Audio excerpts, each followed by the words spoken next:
আল্লাহ রাব্বুল আলামিন পাখিদের কাছ থেকে আমাদেরকে শিখতে বলছেন এবং বলছেন যে পাখিদের মনটা হয় খুব নরম, খুব সফট, এবং তারা আল্লাহর প্রতি তাওয়াক্কুল করে পূর্ণ মাত্রায়। তারা সকালবেলা ভোরবেলা বের হয়ে যায় এবং সন্ধ্যাবেলা বাসায় ফেরে, খালি পেটে বের হয়, ভরা পেটে বাসায় ফেরে। এবং আল্লাহ পাক সবচেয়ে সম্মানিত মৌত যেটা শহীদের মৌত, সেই শহীদদের আত্মাকে আল্লাহ পাক পাখির রূপ দিবেন। তাহলে পাখিটার বিষয়ে একটা ফোকাস করা দরকার আছে না? আচ্ছা, এখানে আসেন।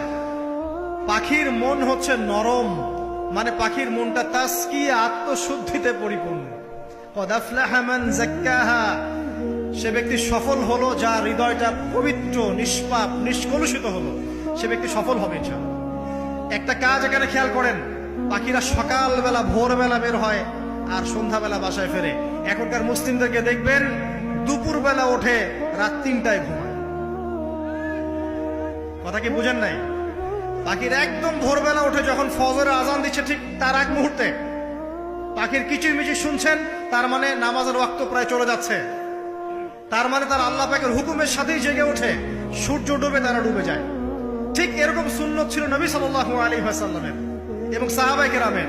আজকে 1400 বছর পর মুসলিম জাতি এই সুন্নাহ ভুলে গেছে। আর আমাদের সুন্নত দেখবেন, যদি কোনো রকম উঠেও ফেলি ফজরে, আবার 12টা পর্যন্ত ঘুম, আরো বেশি। আর এই যুব সমাজ যারা আছো তোমরা, কেউই 3টা-4টার আগে ঘুমায় বলে আমার মনে হয়। অলওয়েজ অনলাইনে পড়ে আছে, টিকটক নিয়ে, ফেসবুক নিয়ে, গার্লফ্রেন্ডের সাথে চ্যাটিং।